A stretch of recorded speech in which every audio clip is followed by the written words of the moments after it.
ಸತ್ಯವನ್ನು ಎತ್ತಿಡಿಯುವಂಥದ್ದಾಗಿದೆ.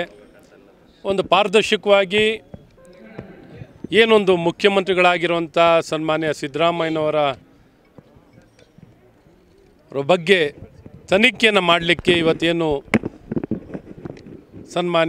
ಮಾನ್ಯ ರಾಜ್ಯಪಾಲರು ಕೊಟ್ಟಂಥ ಆಜ್ಞೆ ಎತ್ತಿಡಿಯುವಂಥದ್ದಾಗಿದೆ. ಇದನ್ನು ಸ್ವಾಗತಿಸ್ತೀವಿ. ಸತ್ಯಕ್ಕೆ ಗೆಲುವಿದೆ, ಸತ್ಯಮೇ ಜಯತೆ ಅನ್ನುವಂಥದ್ದಾಗಿದೆ. ಇದರ ಎಲ್ಲ ಹಿನ್ನೆಲೆಯಲ್ಲಿ ಮುಖ್ಯಮಂತ್ರಿಗಳಾಗಿರುವಂಥ ಸಿದ್ದರಾಮಯ್ಯನವರು ರಾಜೀನಾಮೆಯನ್ನು ಕೊಡಬೇಕು. ಈ ಕೂಡಲೇ ನೈತಿಕ ಜವಾಬ್ದಾರಿಯನ್ನು ಹೊತ್ತು ಅವರು ರಾಜೀನಾಮೆಯನ್ನು ಕೊಡಬೇಕು ಅನ್ನುವಂಥದ್ದು ಭಾಳ ಸ್ಪಷ್ಟವಾಗಿ ಇವತ್ತು ಗೋಡೆ ಮೇಲೆ ಬರೆದಿದೆ. ಅವರ ವಾದ ವಿವಾದವನ್ನೆಲ್ಲ ಕೇಳಿ ಸಾಕಷ್ಟು ದಿನ ನಡೆದಿದೆ.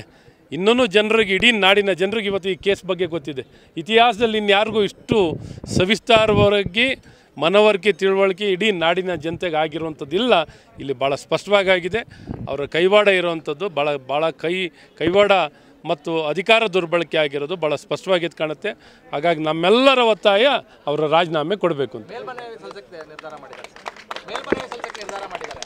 ಮಾಡಲಿ. ಆದರೆ ಇವತ್ತು ತೀರ್ಪನ್ನು ಕೊಟ್ಟಾಗ ಮೇಲೆ ಕೆಳಗಡೆ ಹೋಗ್ತಾ ಇರ್ತಾರೆ.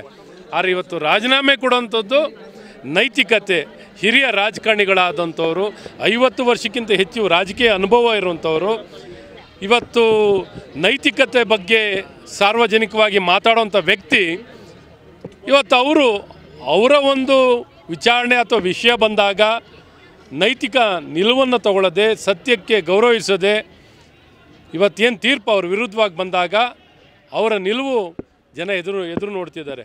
ಅವ್ರು ರಾಜೀನಾಮೆಯನ್ನು ಕೊಡಬೇಕು ಅನ್ನೋಂಥದ್ದು ಒಟ್ಟಾರೆ ಇಡೀ ನಾಡಿನ ಜನತೆಯ ಏನೊಂದು ಕೋರಿಕೆ ಅಂತ ಭಾಳ ಸ್ಪಷ್ಟವಾಗಿ ಹೇಳೋಕ್ಕೆ ಇಷ್ಟಪಡ್ತೀನಿ.